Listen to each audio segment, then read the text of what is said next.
Aujourd'hui, on va parler du portage salarial. Donc, c'est un sujet qui revient assez souvent quand les personnes veulent se lancer en tant qu'indépendant. Et moi-même, d'ailleurs, je me suis posé la question si le portage salarial, c'était quelque chose qui pouvait me convenir avant de me lancer dans l'aventure du freelancing. Ce qu'il faut comprendre, c'est que le portage salarial, en fait, c'est un concept, c'est un régime qui est dédié donc aux consultants, aux prestataires de services, aux formateurs, etc. Et en fait, le principe, c'est que une société en fait elle va vous porter et elle va facturer en fait votre prestation auprès d'un client. Donc en fait, quand vous faites du portage salarial, vous n'êtes pas freelance, vous n'êtes pas indépendant. En fait, vous êtes salarié d'une boîte de portage. Vous allez tout de même soumettre à cette boîte de portage votre TJM du coup, et cette boîte de portage, elle va facturer tout simplement votre temps auprès du client final. Donc il y a vraiment une relation tripartite entre vous, la boîte de portage et le client final. Il y a des avantages à se faire porter par une société de portage. La première chose déjà, c'est que il n'y a pas vraiment d'administratif. C'est-à-dire que si aujourd'hui vous voulez vous lancer dans une carrière de freelance, vous devez créer votre statut, créer votre SIRET, vous devez faire tout un tas de démarches. Là, quand vous passez par une boîte de portage, c'est très direct. Donc si vous êtes en transition entre un CDI et par exemple votre statut d'indépendant et que vous avez une mission qui doit démarrer tout de suite, effectivement, passer par du portage, ça peut être intéressant parce que c'est vraiment très simple. La deuxième chose, c'est qu'il n'y a pas besoin de souscrire à une assurance responsabilité civile. Donc ça, c'est des démarches que vous faites effectivement quand vous créez votre structure ou que vous passez en micro-entrepreneur. L'entreprise, elle va prélever des charges sociales. Donc en fait, vous allez cotiser pour la retraite, vous allez cotiser pour le chômage et vous allez aussi cotiser du coup pour de la prévoyance. Donc ça, c'est vraiment comme un salarié, ce sera inclus, on va dire, dans le package. Et du coup, forcément, vous bénéficiez du coup donc de la protection des salariés. Et en plus de ça, la boîte de portage, lorsque vous allez percevoir votre salaire, elle va vous fournir une fiche de paye. Donc, ce sera effectivement plus simple si vous devez acquérir un logement ou faire un crédit auto ou bien un crédit pour une maison ou je ne sais quoi. C'est nettement plus simple de le faire en portage que directement lorsque vous êtes indépendant.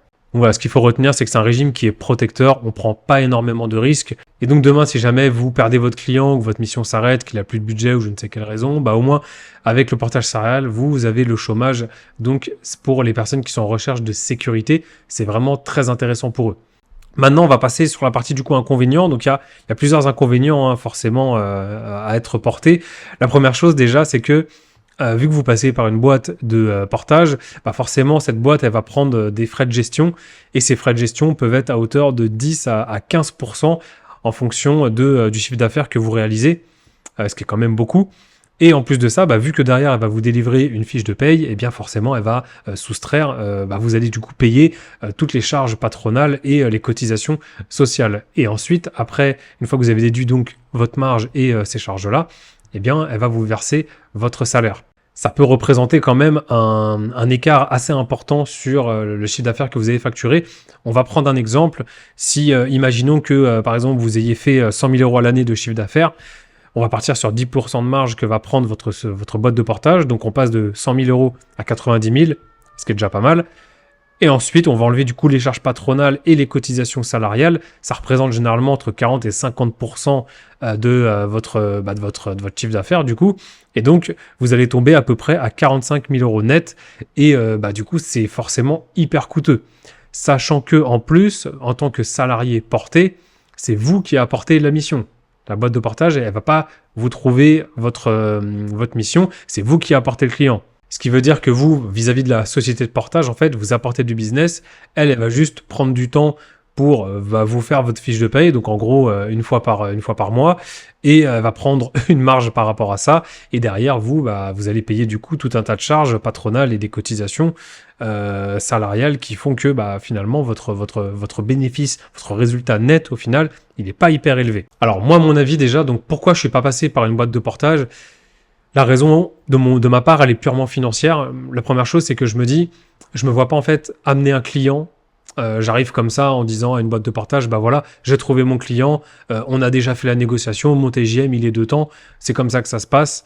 Au final, vous êtes vraiment un apporteur d'affaires, donc en fait, la boîte de portage, elle ne fait absolument rien et elle va prendre quand même entre 10 à 15%.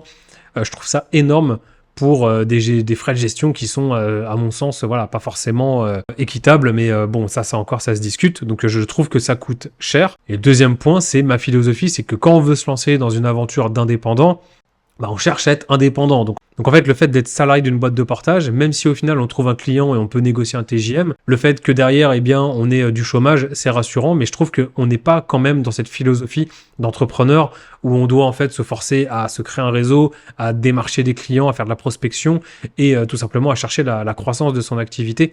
Je trouve que vis-à-vis du portage salarial, on est un peu entre le salariat et l'indépendance et je trouve qu'on dépend quand même beaucoup d'une boîte de portage qui va prendre beaucoup de frais. Et ça, pour moi, c'est vraiment le point qui m'a dérangé. Maintenant, pour nuancer un peu mes propos, je sais qu'il y a beaucoup de personnes qui sont pas forcément prêtes à se lancer directement dans le grand bain et qui n'ont pas de réseau, qui sont isolées, qui sont toutes seules. Et peut-être que pour eux, d'un côté, ils se disent, bah voilà, finalement, passer par une boîte de portage, ça peut être un peu plus rassurant pour moi, ça peut être un peu plus sécuritaire. Notamment, on sait que dans certains secteurs, en tant que freelance, il y a forcément des cycles du marché. Des fois, ça peut être la crise, donc des fois, on peut mettre 2-3 mois à trouver une mission. Et effectivement, il y a peut-être des personnes qui, elles, se confortent à l'idée de se dire si jamais voilà, je perds ma mission, au moins derrière, j'ai du chômage et j'ai une sécurité. Il y a peut-être des personnes qui voilà, ont des familles, qui ont des crédits, qui ont des enfants. Et effectivement, c'est peut-être un peu plus difficile pour elles de se lancer directement. Donc là où je veux en venir, c'est que je pense que ça peut être intéressant pour un type de personne vraiment bien identifié qui n'a pas encore toutes les clés, toutes les ressources pour se lancer en tant qu'indépendant. Et c'est très bien. Mais à mon sens, je pense que ça doit être une étape. Ça doit être une phase de test où pendant voilà, peut-être 1 an, 2 ans, on peut être en portage salarial. En plus de ce que j'ai compris, quand on fait du portage, on a quand même accès à de la formation professionnelle, donc on peut aussi passer des certifications, on peut se former, c'est la boîte de portage qui va vous financer ça. Donc je pense que ça peut être intéressant de passer par là, mais pour moi c'est vraiment dans des cas spécifiques. Si vous avez envie aujourd'hui de vous lancer en freelance et que vous avez déjà une sécurité financière, vous êtes tout seul, vous n'avez pas de crédit et vous avez, on va dire, vous êtes déjà compétent dans ce que vous faites, je pense qu'il n'y a pas spécialement besoin de passer par une boîte de portage. Vous pouvez directement vous lancer en tant que freelance. Voilà, donc c'était mon avis sur le portage salarial. Donc là où je veux en venir, c'est que moi, dans ma situation, ça ne m'intéressait pas du tout. Je pense que j'aurais été perdant. Mais comme je disais, il y a des cas spécifiques où ça peut être très intéressant pour vous. N'hésitez pas à réagir à cette vidéo. Si vous avez des questions, j'y répondrai dans les commentaires. Si vous avez des questions sur le portage salarial ou même sur le freelance en général, n'hésitez pas, je vous répondrai. Merci d'avoir regardé cette vidéo. C'était Teddy. Je vous dis à bientôt. Ciao.